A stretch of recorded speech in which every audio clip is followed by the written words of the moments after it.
Okay. Yeah. Olá, ouvintes da rádio Vaca Brava Rock. Estamos agora com um dos maiores baixistas de todos os tempos, Bob Daisley. Eu estou aqui ao lado do meu amigo Maurício Peccin. Thank you, Bob. Vamos lá, Maurício. Hello, yes. Yeah, you're welcome. Whereabouts are you? What city? Ele perguntou de que cidade. Marcos is in Goiânia. Goiânia is in the middle of the country, like Heartland, maybe the Alice Springs of Brazil. Oh, okay. Right. I know it's a big country.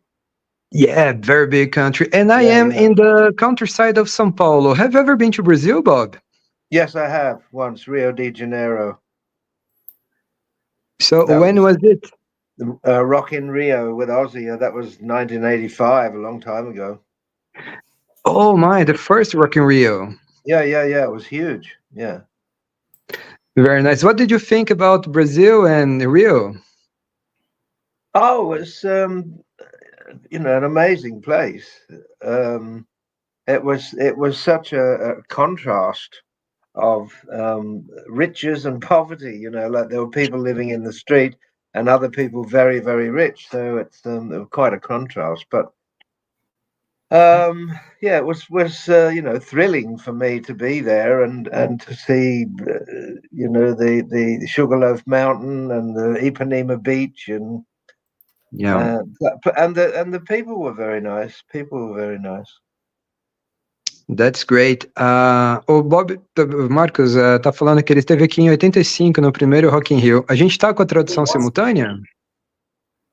Não, eu acho que o público não vai conseguir, não, mas fica tranquilo que depois a gente consegue fazer isso nos cortes, né? Tranquilo. So I was giving a context to Marcos, and we're not with live translation, but we will publish it again with the captions, so we can chat freely. Right. So this is not live. You'll edit it and repost it. Yeah, we have it live, so we have a few people with us. But then we will produce it later again and republish it. Yeah. So, Bob, it's a great pleasure to have you here. We are a small but growing channel. And talking to, I don't know your opinion on royalty, but you are rock royalty, so we are very happy to have you here. Thank you very much. Oh, that's nice of you to say so. Thank you. I have no palace. Your story is your palace, man. Yeah. That's great. We have so many questions, but I think Marcos had a special question for you. We are very curious, let's be clear, everybody asks you about the problems and the process and share and stuff, but we want to know more about you. For example, Marcos would love to know, as a musician, that he's a great musician.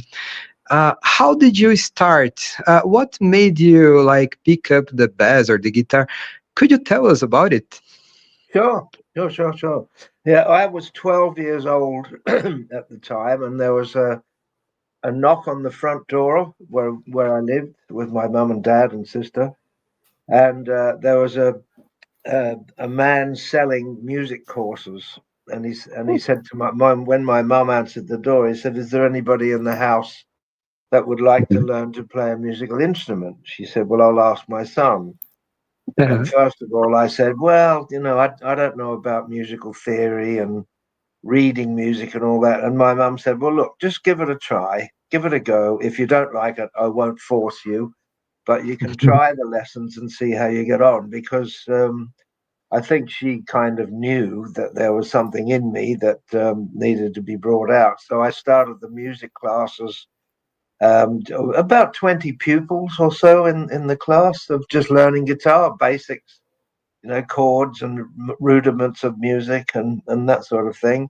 And I had been doing that once a week for about I suppose 15 months, something like that. And then one week the music teacher, he had a little band set up in the room where we did the lessons. and he had a little electric band that were just playing some instrumentals. And when I saw the bass guitar like playing live in this, I thought, wow, I love that. That's what I want to do.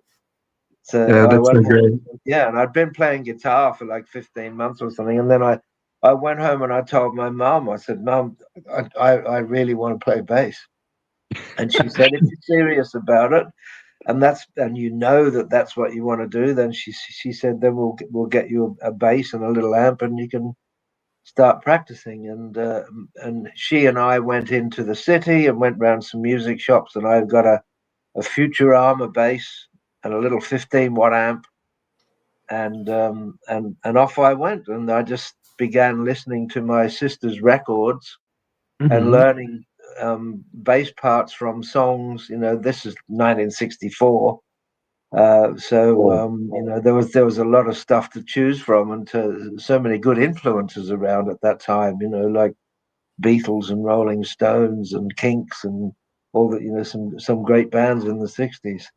But the 60s as a decade had so much to offer, especially musically. I mean, apart from the fashion and the political movements and social change, but music definitely had such a huge variety of wonderful music, all sort of coming to the fore and sprouting during that decade. So, and having an older sister that was into music and she bought lots of records, it was, I'd since a young age in the 50s, when I was just a child, my sister was buying records of, Buddy Holly and Ricky Nelson and Elvis and the Everly Brothers and all that stuff. So, I'd already been sort of primed to be a musician myself. That's great. Do you have any influences, early influences? You mentioned the Beatles, and I can feel a bit of the melodic bass guitar of Paul McCartney in some of your songs. Oh, sure. Yeah, Paul McCartney was definitely an influence. Yeah, he's he was a guitarist as well to start with. A lot of the good bass players started out on guitar, and that might have something to do with it. I don't know, but yeah, he was a definite influence. And when I was sort of 14, 15, and I got into playing bass for a little while, I started listening to blues. Well, my introduction to blues was people like John Mayall and early Rolling Stones and early Yardbirds, and they're all blues influenced bands, and they were the ones that really made my ears sort of prick up. As wow, what is this music? Because in those days, white people didn't know about Howlin' Wolf and Buddy Guy and Muddy Waters and Willie Dixon and all the great blues artists. So it was being presented to us through white young musicians, like the Stones and the Yardbirds and John Mayall and maybe even the Led Zeppelin. Yeah, they would. Oh, for sure. Later Led Zeppelin, yeah, but Yeah. First it was Cream and Hendrix as well, and then later came Led Zeppelin and the blues influenced bands. Definitely, yeah. Anything blues orientated, I loved.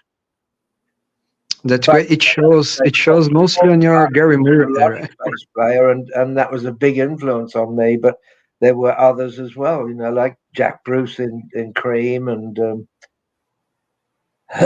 Yeah, Ronnie Wood with the Jeff Beck group. He was a great bass player, Ronnie Wood. That's great. Marcos, você pegou o que ele falou? Começou quase por sorte ali. Das influências dele, né, da música negra e tal, aquela coisa toda, eu peguei bastante, cara, que legal. E essa foi a base dele, né? Sim. This was your foundation, right, on bass? Well, yes, yeah, that was the beginnings, and it was the foundation of my influences and playing, and what brought out in me my own style, sort of thing. I mean, everybody has their influences and people that they model themselves on. Even the Beatles did that, So Led Zeppelin did it. Everybody does it, So eventually, your own theme will come out in that, So that's something me and Marcos were talking about. Like, you started as a very young man, I think, and then you were like grasping, ascending on the career. But it's very interesting to see your approach with Rainbow. Like, you had Rich Blackmore and Dio and maybe Cozy Powell. Yes. So it was like a higher kind of sound, like there was too much happening at once there, right? Too much happening at once. Yeah.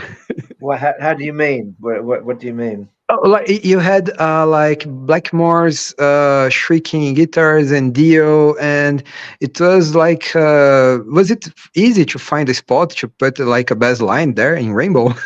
Oh, sure, yeah. I mean, everybody had their, I suppose their musical statement. Cozy was a great drummer. Ronnie was a great singer. Richie was an amazing, player and writer, and but we all worked together. It was all rehearsed and it was all worked out. So it all blended together. If there's a live show, it's called Rainbow Live in Munich in '77, and you can see the band, how we worked. And I'd only been in the band a matter of about 2 months at that point. But we worked well together, and it was all worked out and rehearsed. That's great. We were like thinking you played with all the guitar legends like Randy Rhoads and Blackmore, Iommi, all of them. And Gary Moore, and Gary Moore, yeah. Steve Moore, Steve Lukather, and Steve Vai. There's been lots. And I feel very blessed, and I'm fortunate, to have, those opportunities to play with all those greats. And they really were great. Did you play with Zakk Wylde as well? Yes, and Jakey Lee. Oh yeah, you were in like most Aussie band formations, right? Yep. Yeah. Então, Marcos, eu tava falando, né, daquela questão de que ele tocou com todos os gigantes da guitarra, né? Grandes nomes e tudo, isso aí deu para ver. Ele falou até que tocou com o Steve Morse, né? Eu não sabia. Agora eu gostaria de saber o seguinte: como é que foi estar na banda que introduziu o Ozzy na carreira solo? Como o Ozzy estava naquele momento? É o que a gente falou, né? Como é que foi a preparação para os músicos tocarem, tudo com ele? Sim. We were also talking, Bob. You were in the beginning of like the start of Ozzy's solo career, right? He had to find a new image, like a more energetic vibe from Sabbath. How was that? We think you had a very solid contribution for that because Ozzy had to find a new sound for him, right? Well, sure. Yeah. When I first went up to Ozzy's house, I'd met Ozzy in a club in London. It was called the Music Machine in Camden, in London, and he said that he'd been fired from Black Sabbath, and people warned me about working with Ozzy, but there's something in me just knew that I had to do it. I was destined to do it. It felt like part of my fate, to do it. So I got talking to Ozzy I went to a show in the Music Machine and saw Ozzy there, and he said that he was putting a new band together after being fired from Black Sabbath, and he asked me if I'd be interested, and I said yeah, sure. He knew that I'd just come out of Rainbow, and I said yeah, I'd be interested. So I caught a train up to Stafford, where he lived in the Midlands of England. I was in London. And when I went up there, he had a couple of other players there, a drummer and a guitarist. And they were nice guys and they were good players, but there was no real spark. It didn't feel really special. So I said to Ozzy, he and I went out into his kitchen in his house, and we sat and had a cup of tea, and I said to him, look, if you want to get serious and put something together that's really good, let's do that. But I said, I don't think these guys are really world class. They're good players, they're nice guys, but they're not what I would consider world class. And that's when he told me he said he'd seen a guitarist in LA called Randy Rhoads, and he said that he was a guitar teacher. So I said to Ozzy, well, let's get him over here. Well, at first it was David Arden, who was the son of Don Arden, Sharon's brother, David, that was taking care of business at the time, managing Ozzy and doing day-to-day stuff. So we said to David Arden, can we get Randy Rhoads flown over to London so we can, use him as guitarist? But David Arden didn't want to do it because they wanted to keep the band a UK-based band. And also Randy was unknown. He was young and unknown. And David Arden said, no, nobody knows who he is. He's unknown. He's American. Let's keep it here in UK. Eventually, we talked him into it. We said, look, we need this guy to come over. So David Arden said, well, against my better judgment, I'll agree to getting Randy over. And so we did. So Ozzy and Randy and I met up in Jet Records in London, late 1979. And the three of us went up to Ozzy's place and began working together. It just clicked straight away. Just Randy and I knew that, yep, this is going to work. This is good. It felt good. It felt right. And so from then on, we started putting songs together and auditioning drummers at the same time. And we went through so many drummers. We must have auditioned about 40 drummers. But 40 drummers. The last guy that we had to audition was Lee Kerslake. And we thought, if this guy doesn't work out, what are we going to do? Because he was the last guy that we had to audition. But as soon as Lee started playing, Randy and I looked at each other, and he was like, whoa, yeah, this is the guy. This is the guy. So we finally had our band, Thank goodness. And you had a lot of say on the drummer choice, right? Oh, sure. Yeah. But Ozzy was drinking a lot and smoking pot and doing coke, and I was trying to put him on a better track, a better, Oh, that's great. It's great to realize. So I used to get on his case a bit about drinking during the day, and then I'd go out jogging and take him with me, and I was just trying to, put him on the straight and narrow. So, and it worked. He did. He came out jogging with me. He cut down on the booze. And we got serious about the music, and that's how we got those albums. That's amazing. I'm amazed to realize it was a kitchen talk, man. That's so great. Like, I can see you and Ozzy. Oh man, we gotta find this guy. Oh, let's pick Randy. That's so amazing. Well, Ozzy had already seen Randy, and it seemed to be that he'd already given Randy the job, but then he came back to England and he had these other two guys, and Randy wasn't in the picture then, So it was only when I said, well, let's get Randy over this other guy. I said, because these two guys, they're good. They're nice guys. They're good players, but there's no spark there, So it was my idea. I said, forget these two guys. Let's get Randy over. And that's what happened. Yeah. And it was a very, like, it was a changing moment. Like, we had the punk, the Sex Pistols a few years before, and then Van Halen destroying everything. And Randy had that spark. Like, the band was happier than the previous Above Sound. Like, oh, definitely. Yeah, definitely. Yeah, at that time, like we're talking late 79, all the stuff that was getting that radio airplay and the big records that were selling were were just all punk and disco, dad stuff, and new wave.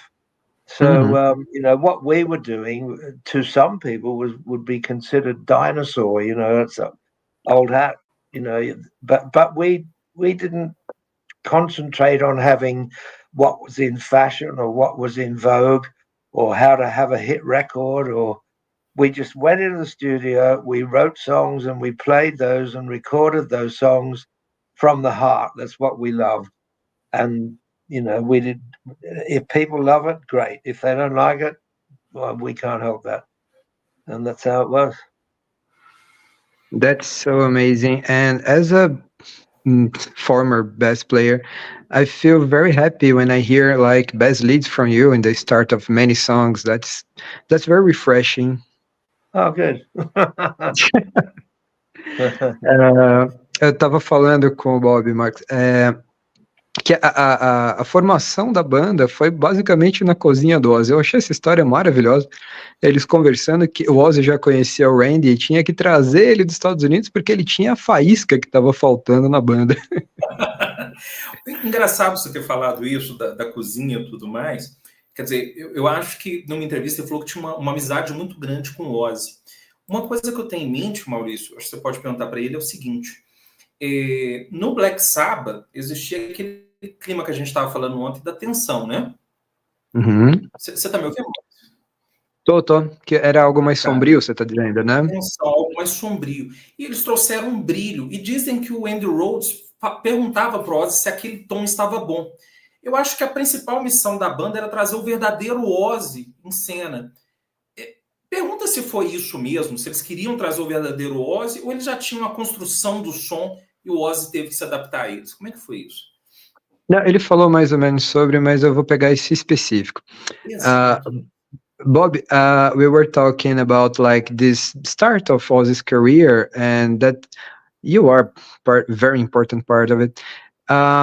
And we were discussing like Black Sabbath was very somber music, like very heavy.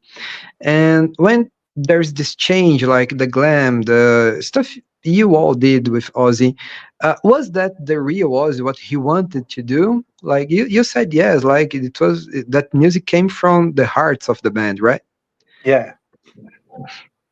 Well, it was different to Sabbath, obviously, but Tony Iommi, wonderful guitar player, and his riffs are always so valid, so strong. Great riff meister. And writing with Randy, it was a different direction and a different vibe with those songs because Randy had the classical influence. He had his blues influences and that as well. People like Hendrix and Jeff Beck and Leslie West and some of the other proper blues artists. But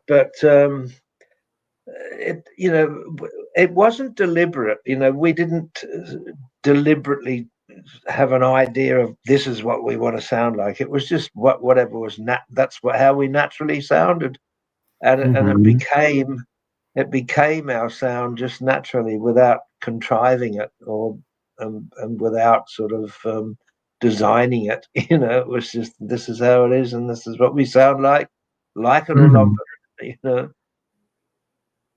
Yeah, there's this story that Randy would always ask Ozzy if the guitar tone was right because of like the previous experience with Iommi. Was it a thing? Like, was he worried that maybe I'm sounding too bright or not? No, I don't think so. No, Randy knew what he wanted, and I don't think it was anything to do with what Ozzy wanted or didn't want. It was what Randy wanted. This is my sound and this is how I want to sound. And he'd work on his sound and he'd work on his solos. He used to work out his solos so much that, some of the solos you hear on songs, they may sound like he's just improvising or playing it at the time, but they were all worked out because he'd do a good solo and then he'd say, okay, I'll double it. And then he'd double that solo, and so he knew exactly what he was doing and what he wanted. It was And it was a band. It wasn't. The band was called the Blizzard of Oz. Mm-hmm. It wasn't an Ozzy solo career. It was a band called the Blizzard of Oz. Oh, that's great. I ask because like Brazilian media has many gossip. We in Brazil, we love gossip stories and rumors, and some stories like, oh, Randy was always worried. That's something you hear on media here, and it's great having you here to clarify, for example. Yes, I don't know how things work in Australia, but Brazilians love gossip and tragic stories and stuff. I think that's not uncommon in any country. I think if there's some hot gossip, people like to hear it. Oh, he said what, he did what, sort of. Yeah. Marcos, o Bob estava dizendo que eu não tinha isso não, é história. O Randy sabia o que queria, era uma banda, não era um projeto solo. E ele estava falando que foi uma coisa muito orgânica, que ele foi o som que saiu da galera, não teve estratégia, não teve nada. Não teve estratégia, então... Não. Mas vem cá, qual foi a preocupação que eles tiveram do primeiro para o segundo álbum? Por exemplo, a gente sabe que o segundo não pode ser igual ao primeiro, tal. O que eles tiveram que trabalhar para ver um diferencial, assim? Marcos is asking about the sophomore album, the second album. Did you, as a band, did you worry, we have to go somewhere else, or it was just going with the flow? You mean for Diary of a Madman? Yeah, the second album. Yeah, some people think that those two albums were recorded together or very close together, but they weren't. The first album was recorded in early 1980, and the second album, Diary of a Madman, was recorded early 1981. I think they were about 11 months apart. Mm-hmm. So when the first album came out in September 1980, we went on the road and did a UK tour for about 6 or 7 weeks, I think it was, September, October. And after that, we went back into, we had, I think, a week or two off, and then we went back into writing mode and went back in the studio to write new stuff. Mm-hmm. For the next album. I came up with the title Diary of a Madman because I remember telling Ozzy, I've got a title for the next album, see what you think. And when I told him Diary of a Madman, he loved it, and he said, yeah, that's great, I love that. So a lot of those writing sessions for Diary of a Madman, it was just Lee Kerslake, myself, and Randy. Ozzy was there for a lot of it, but some of it he wasn't. He was taking care of some personal issues, shall we say. And some of it he wasn't there. So, Lee and Randy and I got on with it and were putting the songs together. And then in the new year, 1981, I think it was about February, we went into Ridge Farm Studios again to start that album. And we were gaining sort of momentum by then as a band. We were getting used to each other. We were getting used to the style of music. We were gaining our own sound. So I think the Diary album was becoming more of a band situation, because with the first album, it was just Randy and Ozzy and myself writing the songs, the three of us, while we were auditioning drummers. Mm-hmm. But for the second album, Lee Kerslake had an input in some of the writing and some of the musical direction, and so it was becoming more of a band for Diary of a Madman. But I love both albums; they both turned out really well. Yeah, and it shows like you were more mature as a band, let's say. Yes. That's great. Você pegou o contexto, Marcos? No primeiro, foi gravado separado, foram sessões diferentes, com 11 meses de diferença, mas no segundo eles já estavam mais acostumados um ao estilo do outro e tal, e teve mais input de todo mundo no segundo. Legal, perfeito isso. E Maurício, ele falou muito das cenas, né? Das cenas que eles competiam na época, aquela coisa toda. Como é que foi a recepção das músicas, assim, da formação que eles fizeram com Ozzy nas rádios? Principalmente na Inglaterra, a diferença da Inglaterra para os Estados Unidos, assim, como é que foi isso? Marcos would like to know, because there was a difference between the scenes in England and the United States. Was there some kind of different treatment in the radios, like in the UK or in the United States, or it was more or less like all the same? I'm not. What do you mean? Because in England you had like the start of Def Leppard or the new wave of British heavy metal and stuff like that. Yeah. And in the United States, we had the Glam, the Van Halen, and the Copies and Striper and whatever. And Ozzy could play like both. He had the band. You had like a foot on each side. Like, oh, I see. Was there any difference between the UK and the United States? Well, I think there's always been. You'll always find those differences. I mean, even during the '60s music, you know, the British influence when the British invasion, as they call it, came to America, and there was a lot of American bands that wanted to look and sound British. And but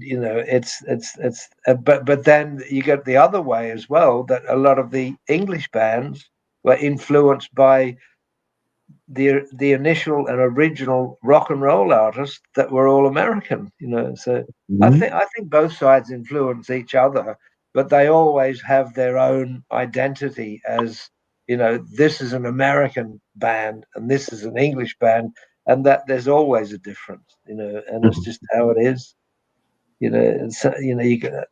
Sometimes I prefer an English drummer or an English guitarist, and you think, well, we need an English guitarist for this or an English drummer for this, that sort of thing, And there's always a difference. And it doesn't mean that one's better than the other. They're just different, and they'll always be different, and that's a good thing. And how do you fit the scene being an Australian? In England, you mean? Yeah, but I think you are from Australia, right? Where you were? Yes. Were you born in Sydney? Well, I was born in Sydney. Yeah, my mum's family emigrated from England. Oh, yeah. Born in Sydney, so I had the English background, and then I went to London when I was about 20. Oh, about 20. So yeah. So I felt like I grew up in London. It's. Even though I grew up as a child here, I felt that I did my real growing up in London. So, yeah, I felt at home there. That's great. Ele falou tem, lógico, as diferenças, né? Existe uma espécie de guitarra americana, guitarra inglesa e tal, mas que é um pouco isso, né? Eu comentei que o Ozzy, né, nessa época, a banda, ela navegava tanto no estilo mais americano quanto britânico, né? Então havia essa facilidade. Sim. Ah, legal. Agora, como é que eles encararam, assim, como é que foi a introdução deles quando eles viram a MTV chegando? Eles perceberam que tinha que ser um pouco televisivo também nesse processo. Como é que foi a adaptação do Ozzy, da banda para isso? É uma linguagem um pouco diferente da rádio, né? Do Gary também, né? Sim. We were thinking about, like, MTV started to be strong around that time, right? 84. Who? The MTV, the video MTV, clips and stuff. Yes. Yeah, MTV, yeah. Mid-80s it became, yeah. Yeah, you were like playing with Ozzy and with Gary Moore at the time, at the middle of the decade, right? Yeah. And how did that impact? Like bands, all of a sudden they had to become like more imagetic and stuff like that. How did it impact the bands or Gary Moore or Ozzy? You yourself, how did it come to you? You mean with the MTV thing, with the? Yeah, with the MTV, the video clips and stuff. Well, I think when you see someone playing some amazing stuff, whether it's Gary Moore or Randy Rhoads or Richie Blackmore, it does make a difference, and it does help to sell the product, or people can relate better to it when they see you doing it. So I think MTV was a huge step forward for music in general. It really put a lot of people on the map that may not have otherwise been seen or heard.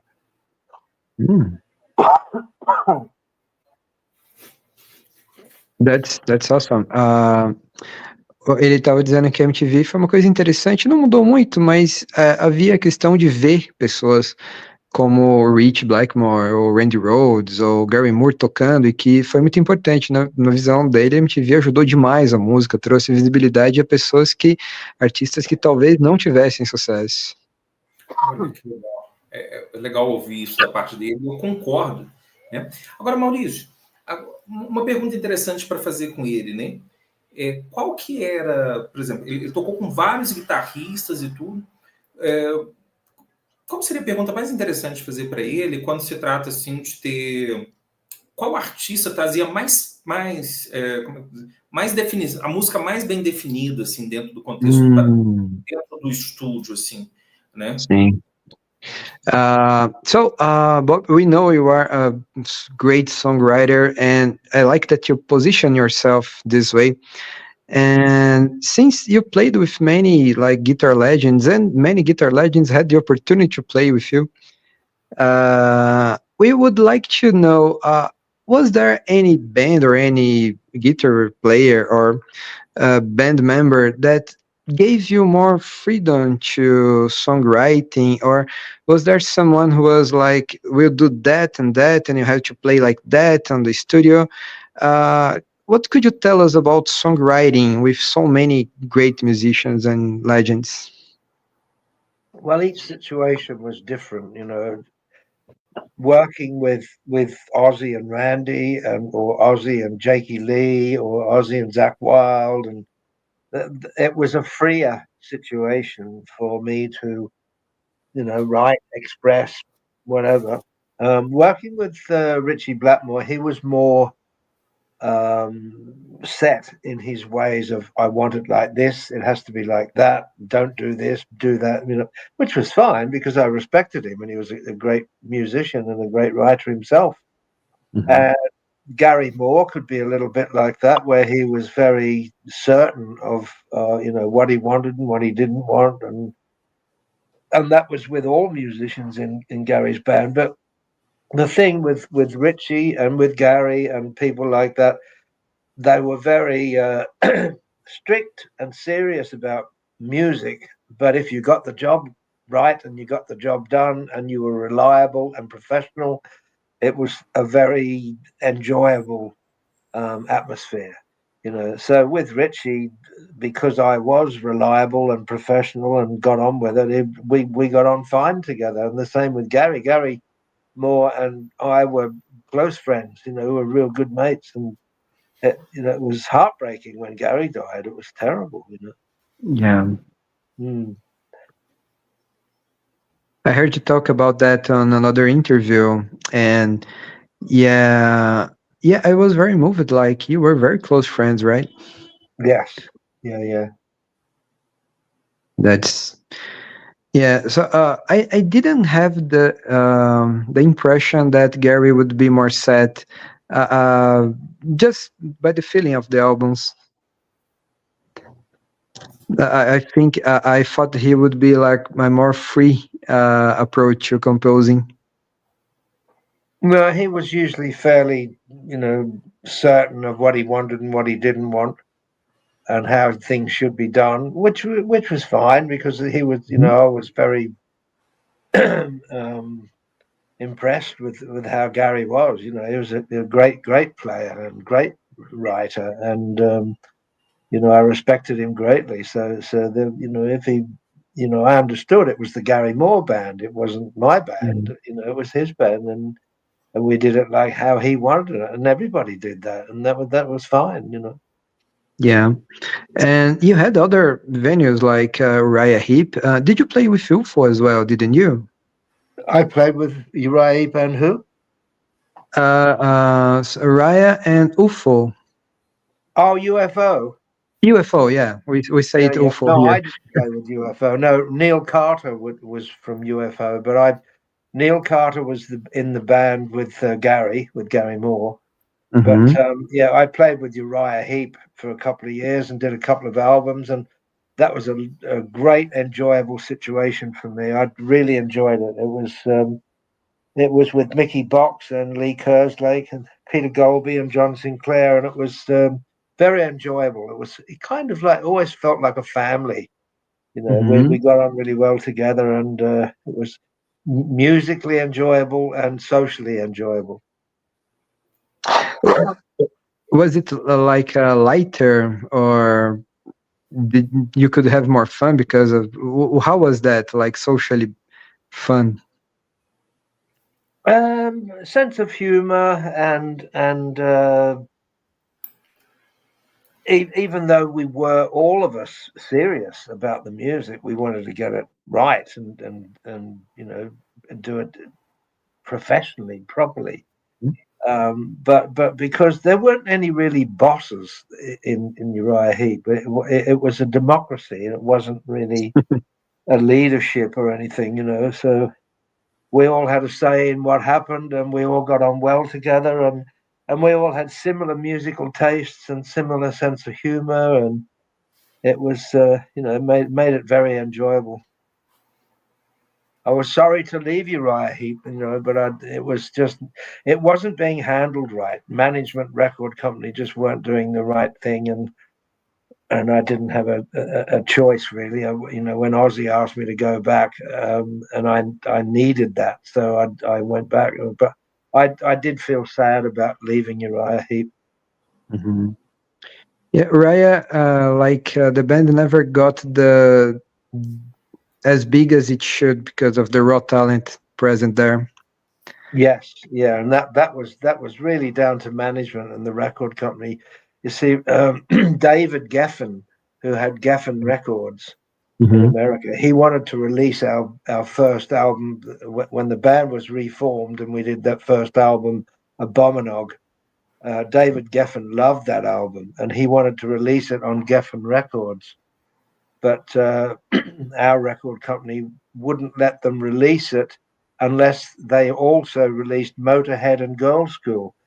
And David Geffen said, no, I don't want Motorhead and I don't want Girl School. I just want Uriah Heep and the Abominog album.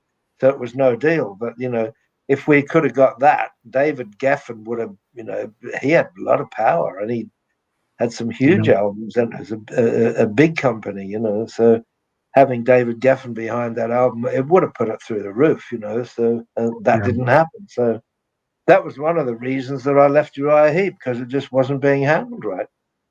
Mm-hmm. And that's a great album. You had like many influences on that album. On Abominog? Yeah. Yeah. It's a good album. I mean, if you listen to it now, it still holds up. You know, obviously it sounds a little bit of that era. You know, it's 1983 or whatever, 82, 83, whatever it was.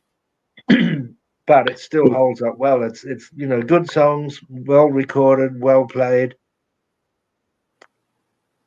That's great. Let me contextualize, Marcos. Okay. Então, Marcos, a gente falou bastante, acabou entrando em coisas da indústria, né? Tava falando que com a banda do Ozzy, fosse com o Jake Lee, com o Zack, com o Randy, era uma coisa mais livre, né? O Gary e o Rich Blackmore eram mais estritos, eles diziam mais, eu quero assim, eu quero assado, eles tinham uma visão mais clara, isso que você perguntou, né, do estúdio. E com o Uriah Heep era uma democracia, não tinha um líder claro, né? E que talvez na questão social, da amizade, senso de humor, era o mais divertido, né? Ele ficou triste quando teve que sair, voltou para a banda do Ozzy e tal, porque ele era muito amigo ali e tal, era muito gostoso. E eu tava comentando que O Raya poderia ter sido maior, ele estava dizendo que não foi, né, por causa de má administração, mas que tinha talento suficiente para ser uma das bandas gigantes. Puxa vida. Eu imagino, né? E é tão legal saber que havia essa democracia na banda. Eu gostaria de saber agora da parte dele, como é que foi o desafio de tocar com Black Sabbath? Porque já não tinha uma definição tão comercial, diferenciada, né? Quando ele entrou, se eu não me engano. Eu vou confirmar se foi isso mesmo, que algumas coisas não estão batendo. Bob, confirm us something, please. Did you play with the Black Sabbath, right? Yes. With in the Born Again and 7 Star? No, with Eternal Idol. Oh, Eternal Idol with Tony Martin, right? Yeah, it was Tony Iommi and Eric Singer on drums, and Ray Gillan singing. Oh, Ray Gillan, not Tony Martin. Yeah. Oh, it was the 90s, right? Tony Martin came in after Ray Gillan had gone. Before the album was released, Tony Martin came in and redid everything that Ray Gillan had done. And he did a good job. Tony Martin's a good singer, and he did a good job. But the thing is, with Ray Gillan, they were his melodies and they were his phrasing, and it sounded better coming from him. So there really are two versions of that album, The Eternal Idol. One with Tony Martin on it, and the other with Ray Gillan on it. And for my preferences, it's the Ray Gillan one, because there was coming the original ideas and phrasing and melodies came from Ray Gillan. So they were his vocal performances that influenced all those songs. Yeah, I think I've it's a always very thought good album. You know, The Eternal Idol is an underrated album. I think it's a very good album. Yeah, I've always thought it was with Tony Martin because I've heard with him. Yes, well, yeah, that the original album when it first came out was with Tony Martin, but then later they released the original Ray Gillan vocal performances on a different version of the album. It's the same song, same performances, musically just different vocals. And one album has the Tony Martin vocal, the other version has the Ray Gillan vocal, and I prefer the Ray Gillan one. We gotta listen to that. Yeah. That's great. Ele tá dizendo que ele teve com o Sabbath na época do Eternal Idol, ali no começo dos 90, né? Não, então, ele tava dizendo justamente isso. A gravação original foi com o Ray Gillan, e aí depois o Tony Martin entrou, fez os vocais em cima das melodias, mas ele gosta muito do Tony Martin, um excelente cantor, mas ele prefere essa versão com o Ray Gillan. Olha, que legal. Então foi um álbum ali que o Gillan não continuou. E eu queria saber dele também o seguinte, né? Então, teve essa gravação com a Gillan, com o Tony Martin, foi a parte dele aí no Sabbath. E, bom, só para direcionar um pouco isso, né, Maurício? Ele teve algumas bandas que ele teve a oportunidade de entrar na época e por causa de agenda ele acabou não conseguindo entrar, desses grandes nomes da música. Ele já tocou com gente muito grande, mas ele deve ter não conseguido conciliar a agenda para entrar em outras turnês, né? Como é que foi isso para ele? Marcos is asking, you were in many bands at the time, like Widowmaker and then Rainbow and Ozzy and Gary. Did you have an agenda conflict, like someone invited you to play and, oh no, I have a tour to make? How was that? Well, most of it ran fairly smoothly. You know, it was quite harmonious. You know, it's like not many things clashed.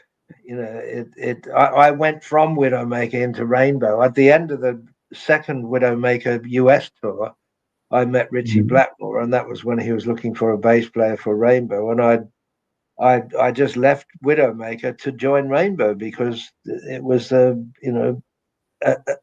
wise thing to do at the time, career-wise, you know, and it was a great stepping stone to go into that band. And then when the Rainbow thing finished, because I'd come out of Rainbow,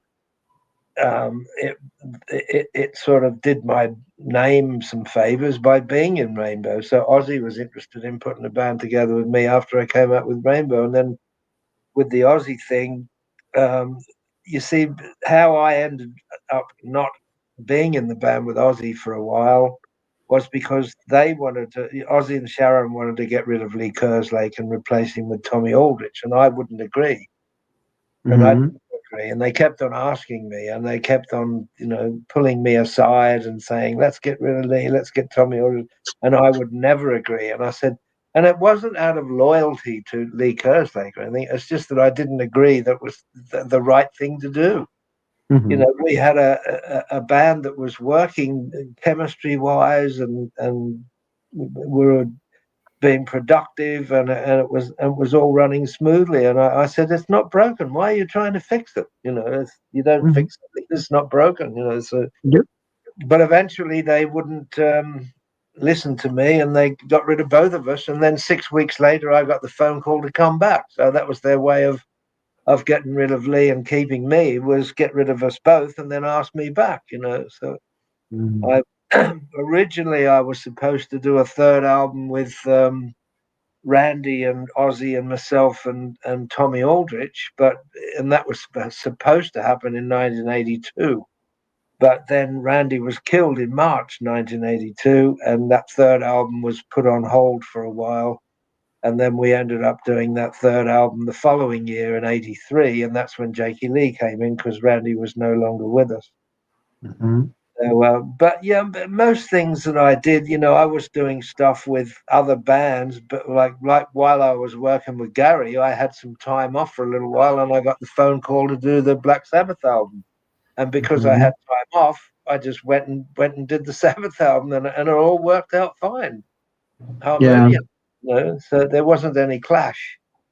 They did ask me to join Black Sabbath at the time, but I was with Gary, and I was happy with being in Gary's band. And I just had time off, and I went and did the Sabbath album. And I didn't want to join permanently, and I was happy with the Gary Moore situation, so I stayed with Gary.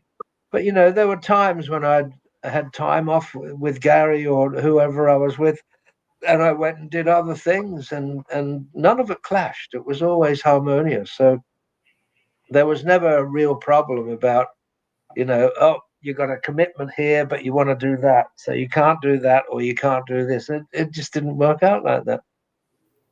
So, it was pretty harmonious the way it all fell together. Oh, that's great. Like maybe being friends with Gary also helped that, like. Well, yeah. I don't think the being friends part comes into the business side of it. If I had a commitment with Gary, I would have to either do it or make a choice. So if or whoever I was working with, whether it was Ozzy, whether it was Richie, or whether it was Gary or whoever, if there's a commitment and you got to do it, then you got to do it. But I was fortunate, I had time off here and there, so I could do other things, and they all seemed to fit together, so maybe it was fate, destiny, whatever, but I was, it all worked out. Yeah. That's great. Ele está dizendo que teve muita sorte que os trabalhos todos vieram em momentos que ele estava em hiato com descansando de uma turnê, e ele sempre pôde meio que fazer o que ele quis, assim. Eu perguntei se ter uma amizade mais forte com o Gary, né, teria ajudado nisso, na época que ele era permanente da banda. Ele falou que não, que se houver, que seriedade sempre foi tudo, né, mas que era uma questão de ter a sorte mesmo, de estar liberado para fazer um projeto e tal. O Sabá convidou ele para ficar permanente na época do Eternal Idol, mas ele estava feliz com o Gary e ficou lá. Ah, entendi. Ele deixou de gravar um álbum com Black Sabbath? Maurício, não, aquilo foi coisa que a gente viu no não tão certo. Entendi. Agora, o VNS Vinícius aqui está perguntando se nós já falamos do Back to the Moon, né? Back to the Moon. Qual seria a do álbum, né? The audience is asking about the Bark at the Moon album. Can you tell something about it? So what do you want to know about it? Oh, sorry, I had a connection problem. The audience asked about the Bark at the Moon album. Right. We have a huge fan of the album. Any story about it, like you could tell us? Well, that was the third album, and at the time of doing that album, you see, the Bark at the Moon album, the third album, was supposed to originally be with Randy Rhoads, Tommy Aldrich on drums, myself, Ozzy, maybe Don Airey on keyboards if he was available. But then Randy was killed in the plane crash, and that third album was put on hold, and then we ended up doing it with Jakey Lee in 1983, the following year.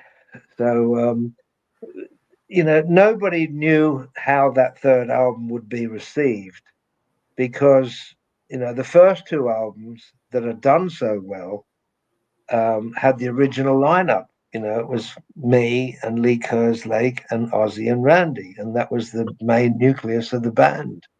Two different keyboard players. The first keyboard player on the first album was Don Airey, but on the second album, Diary of a Madman, it was a keyboard player called Johnny Cook, and he didn't get credited. He was meant to be credited, but he didn't get credited. So Johnny Cook I'd worked with Mungo Jerry in the early 70s.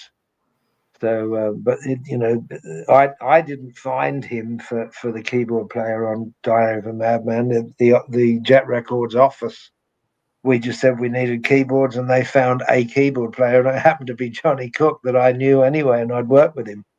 But that's the keyboard player on Diary of a Madman, is Johnny Cook. And nobody knew really what that third album, how it would be received, because the original band wasn't there anymore. Randy was gone, Lee was gone. It was only me and Ozzy that were original, and then Jakey Lee, a new unknown guitarist, Tommy Aldrich on drums, and Don Airey was back in the fold on keyboards. But I really like the Bark at the Moon album, how it turned out. It's got a lot of its own character and identity.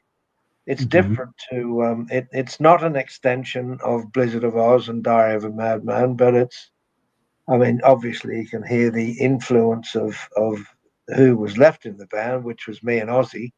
And Jakey Lee was a great player, great guitarist, had some great ideas musically, and he and I worked very well together. And it was a little bit of a rush job. It was a time element again, especially getting it mixed and all that. But I think the overall end product is I'm proud of it. I think it's a great album, Bark at the Moon. Yeah. Pois, ninguém sabia, né? Porque metade da banda tinha ido, né? O Lee Kerslake, que o Randy Rhoads tinha falecido, né? Mas foi isso, foi com o Aldrich, foi com o Jakey Lee, e ele gosta muito, muito orgulhoso do Bark at the Moon. De ter feito esse trabalho, né? Agora, eu acho que o Jakey Lee sofreu a mesma coisa que ele, de não ter poder assinar, né, os royalties, vamos assim, das canções. O que impediu deles não conseguirem depois, não ter ganhado na justiça esse direito, sendo que eles são músicos tão talentosos e que tá na cara que é um direito deles isso, né? Marcos is asking about the royalties issue. Would that be okay to talk something about that? Royalties on what? The credits, like the credits on songwriting, because seems like Jake had some problems like that, and Lee Kerslake, and we are always curious here how such things happen, like, because it was obvious that everybody and you and Lee and contributed to the songwriting, and how did like Sharon and people, oh, you're not receiving, you're not being credited. Yeah, that's not an accident. It's Yeah. well, the very first album, Blizzard of Oz, all the credits were correct. Mhm. We got our co-production credit, we got our writing credits, and we got our performance credits, and they Mhm. were all correct. Except on that very first album, it was supposed to be an album by a band called Blizzard of Oz, the Blizzard of Mhm. Oz. But on the front cover, it's got Ozzy Osbourne in much bigger writing, and then smaller writing, Blizzard of Oz, which deliberately made it look like it was an Ozzy Osbourne album called Blizzard of Oz when it was a band called the Blizzard of Oz. But Mhm. so that's really an erroneous credit in some way, indirectly. And then for Mhm. Diary of a Madman, we got our writing credits, but we didn't get any performance credits because they put Tommy Mhm. Aldrich and Rudy Sarzo on there, and they hadn't played a note or a beat on it, which was really wrong. And Johnny Cook, the keyboard player, didn't get credited at all. Mhm. So yeah, and those things don't just happen; they're made to happen, So Yeah, because the tours were very long and you played many shows, right? well, in '84 when I came back to do the Bark at the Moon tour, that was a long tour. That was all over the world for a whole year. I mean, obviously we had little breaks and that, but a lot of that year was a lot of touring all over America and Canada and Europe and Scandinavia and Japan, and a lot of traveling and a lot of work. Yes. Mm-hmm. Yeah, did you play at the famous Budokan?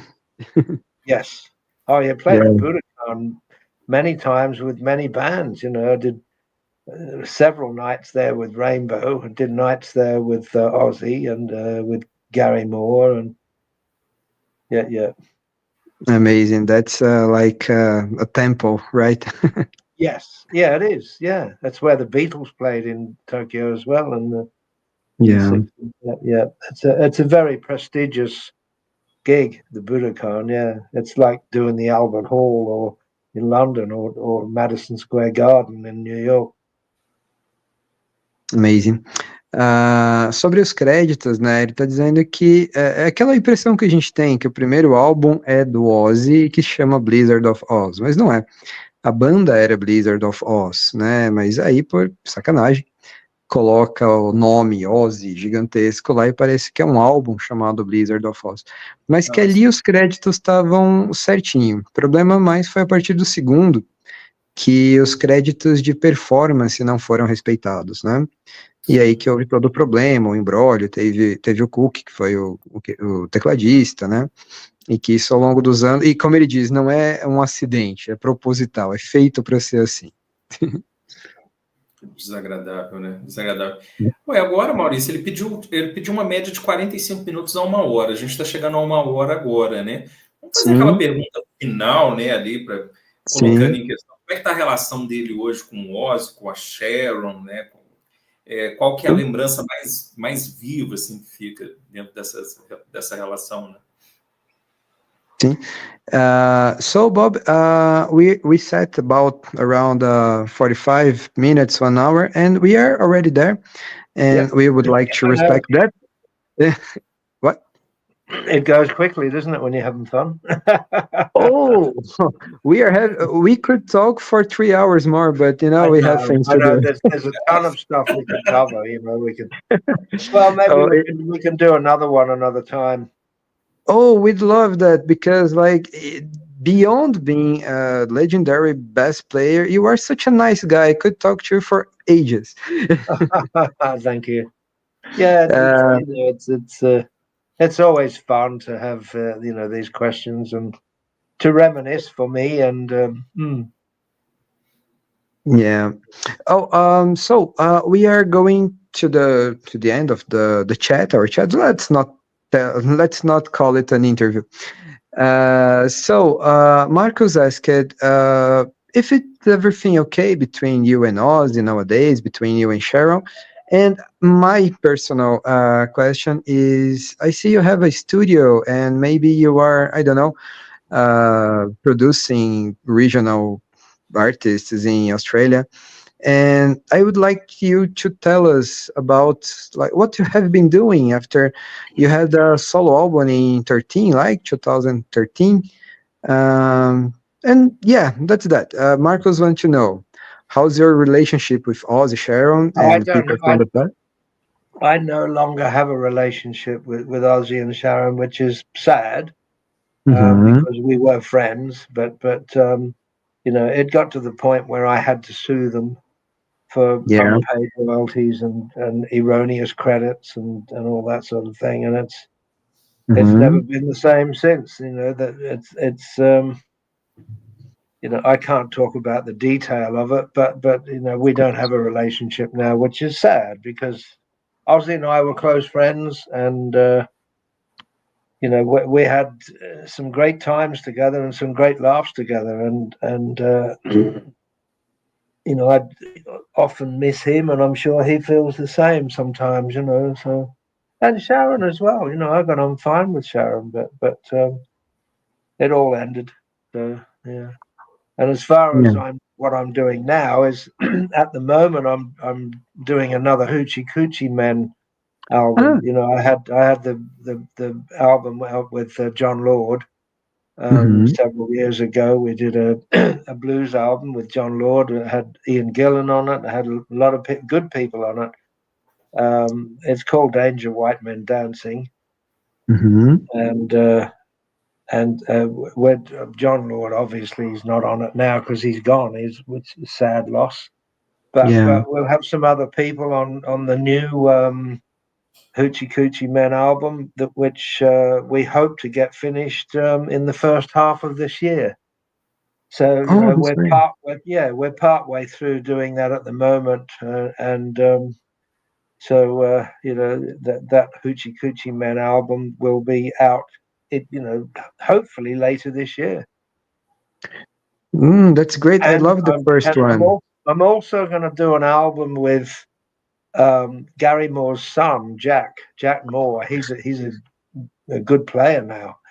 I remember Jack as a child when I was working with Gary. I used to go to the house and see Jack as a little boy, and now he's a good guitarist. And there's a female guitarist in America that's working with us, Amanda Peters.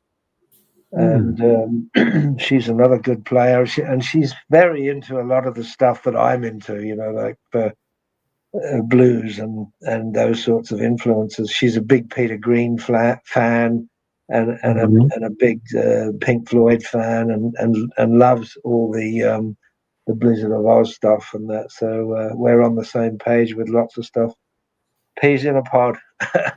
But yeah, that's so great. The three of us get on very well together.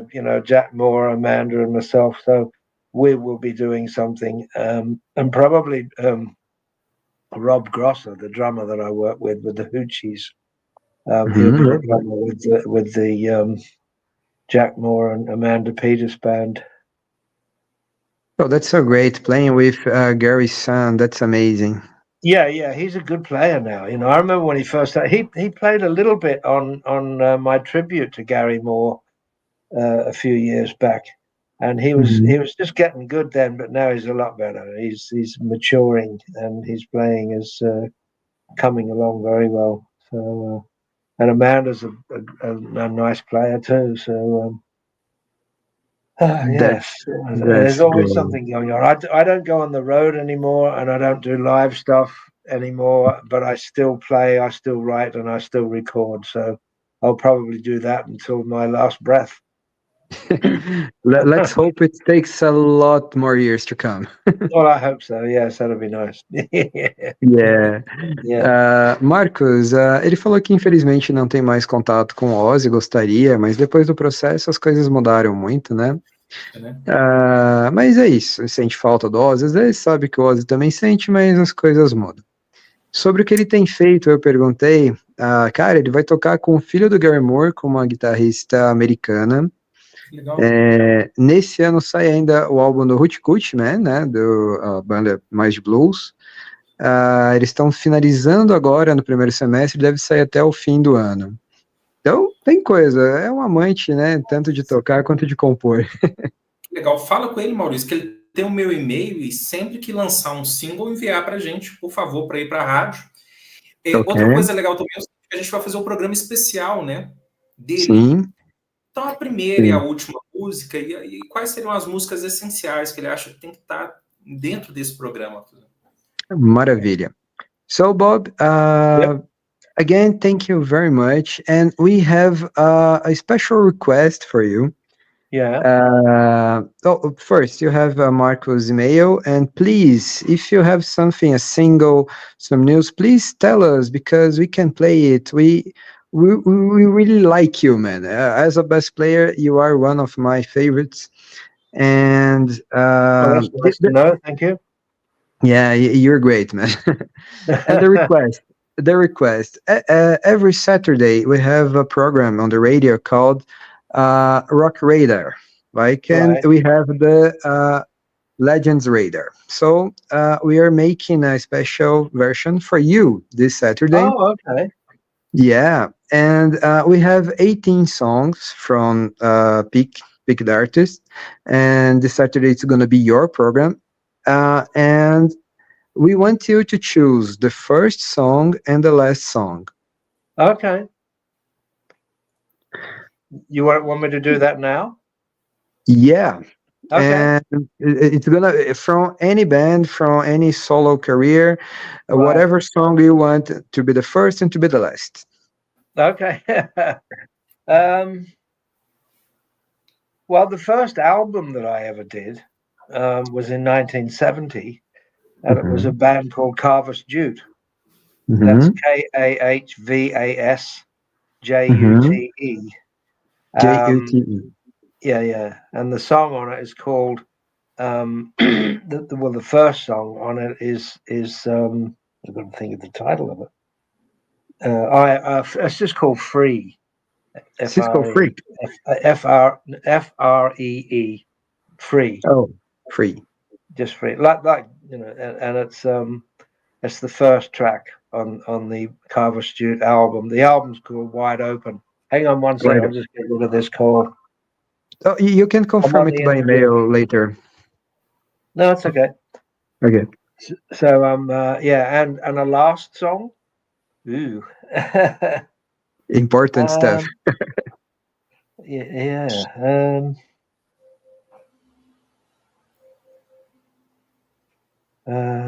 It doesn't necessarily have to be the first song career-wise or the last song career-wise or anything, does it? It's just anything, really, I suppose.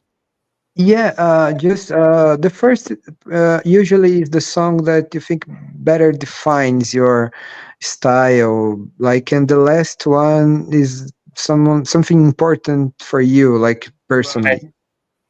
Right. Okay.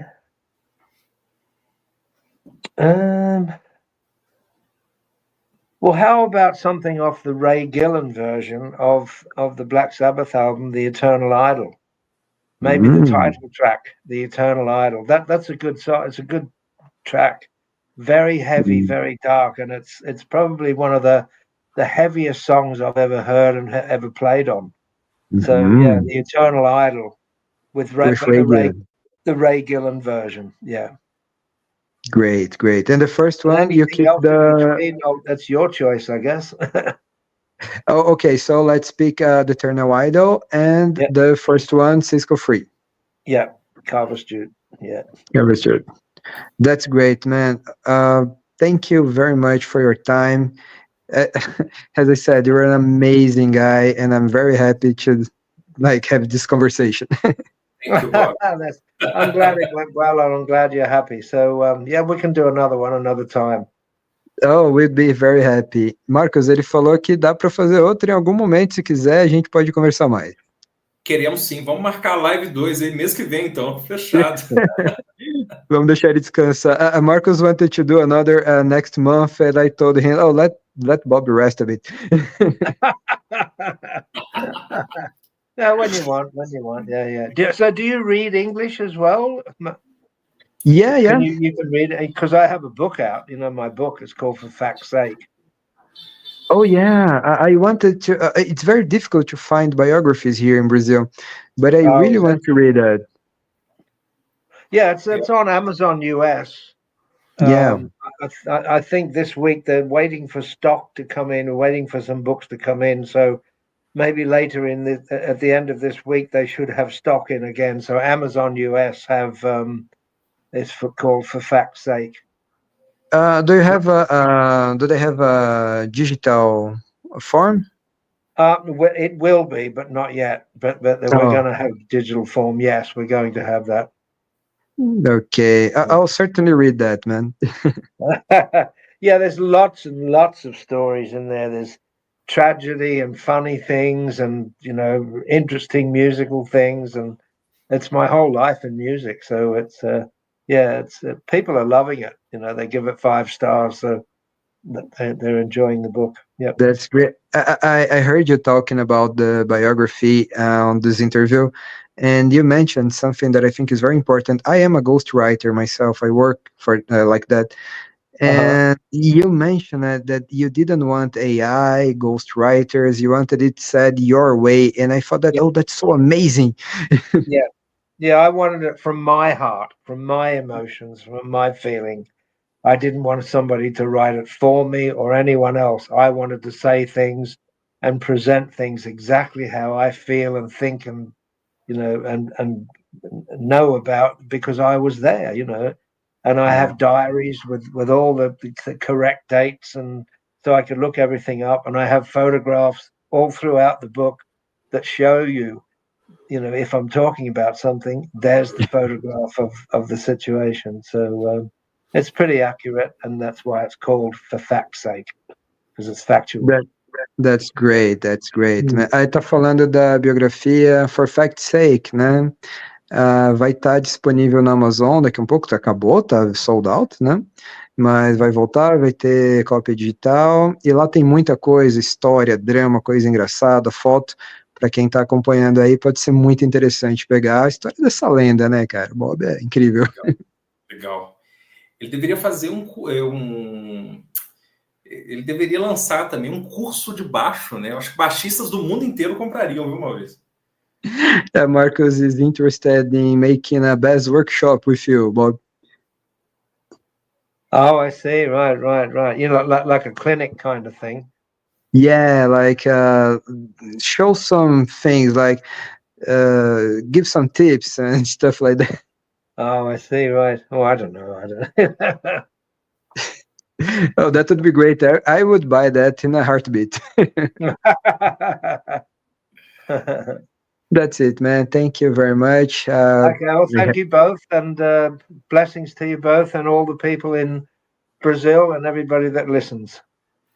Thank you. Thanks, Rosanna. She was very sweet with us, and she made that possible, and please thank her.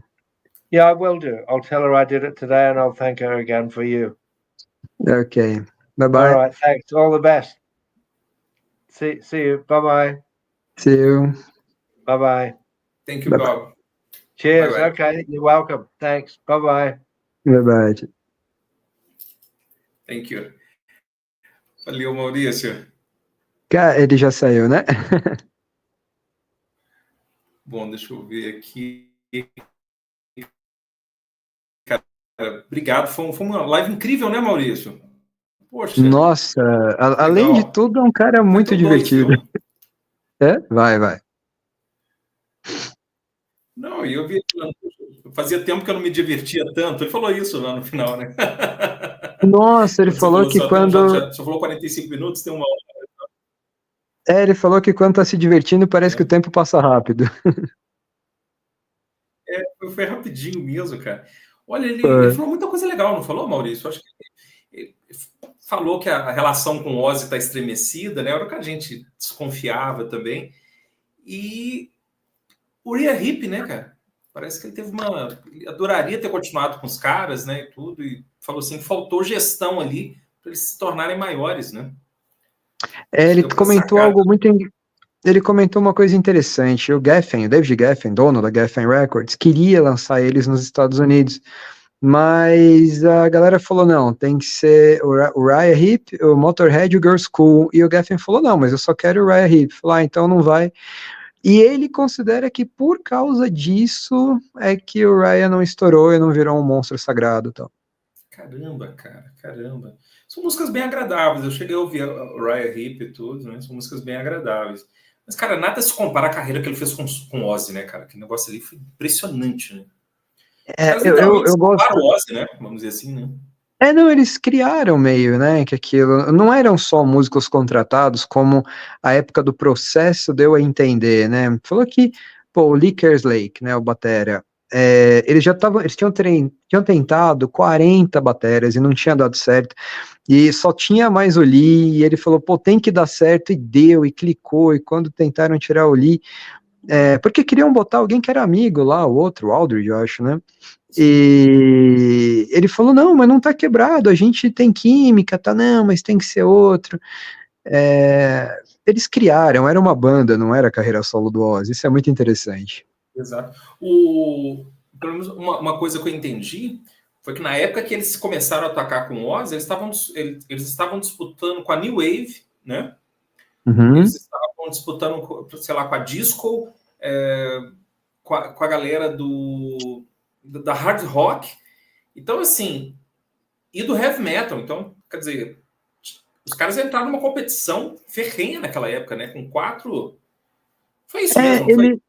Ele falou isso, a época, eu comentei, né, que a gente havia conversado, que o punk tinha começado e tal, e ele falou, cara, a gente era considerado dinossauro, a gente era a coisa mais...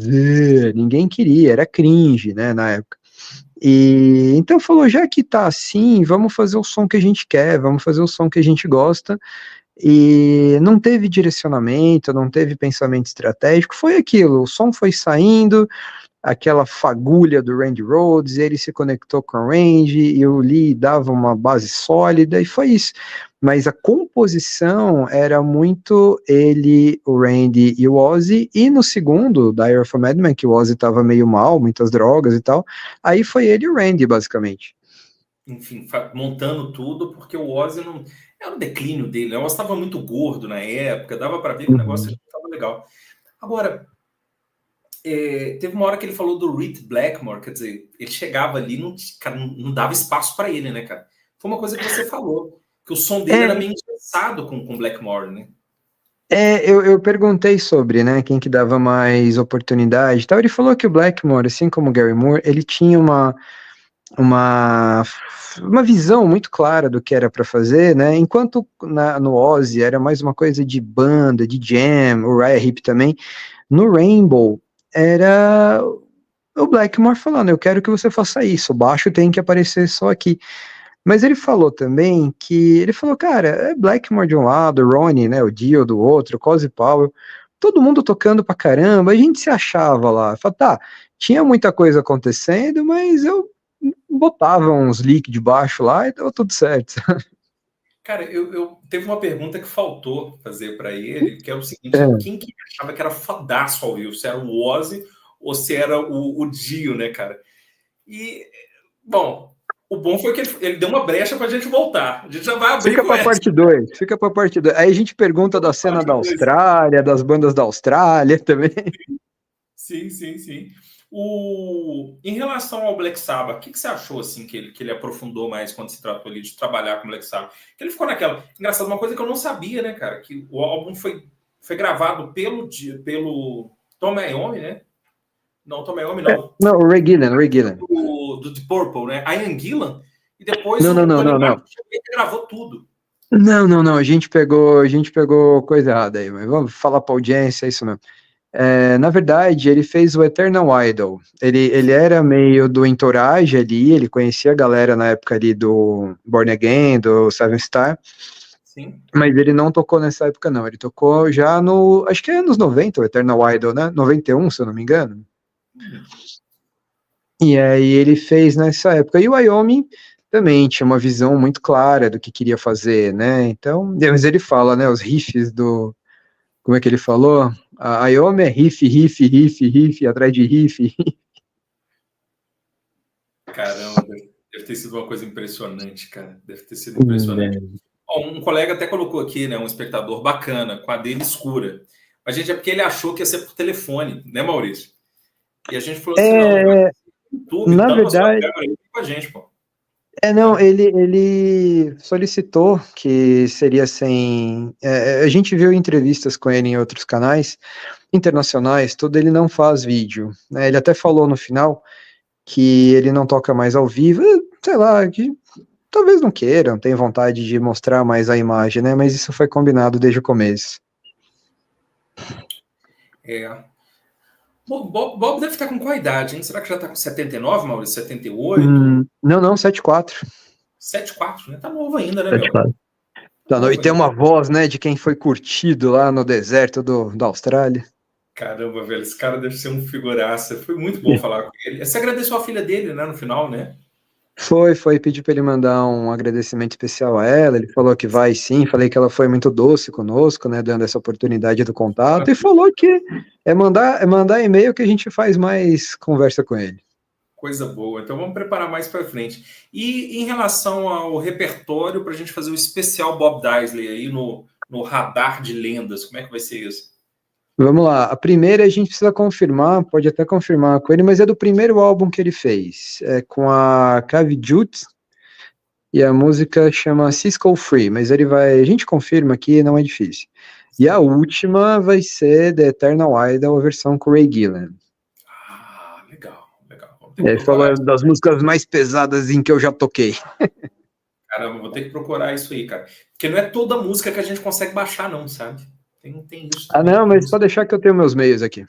Então vamos correr atrás, vai dar certo. Foi legal, cara. Chama aí com essa lenda do rock, né? Agora vamos torcer aí para conseguir mais espaço aí e voltar a retornar com ele, né? Coisa boa. Pô, legal demais. Marcos, é isso. Então, galera, quem tá vendo aí, um abraço. Obrigado, Maurício. Valeu demais. Obrigado ao público aqui, né? Vamos tentar fazer alguns cortes depois. A gente podia também fazer alguns textos, né, Maurício? Podia. Para a gente ir passando para o público o que rolou e tal. Acho que pode ser legal, cara. Né? Eu acho que essa entrevista tem um bastidor muito legal, né? Porque teve a questão da Rosana, ele sempre muito aberto. A gente achou que era 13 horas de fuso, era 14. Ele tava. Isso vale colocar pra galera. Ele ficou esperando a gente 1 hora, porque a gente marcou errado. Eu achei que ele ia falar só, não vou mais. Eu juro Eu também, mas de boa, né, cara? Que cara da hora. Mas muito bom, muito bom. Obrigado, Maurício, de coração, cara. Valeu demais. Foi muito Obrigadíssimo. bom. Até a próxima. Valeu. Tchau, tchau.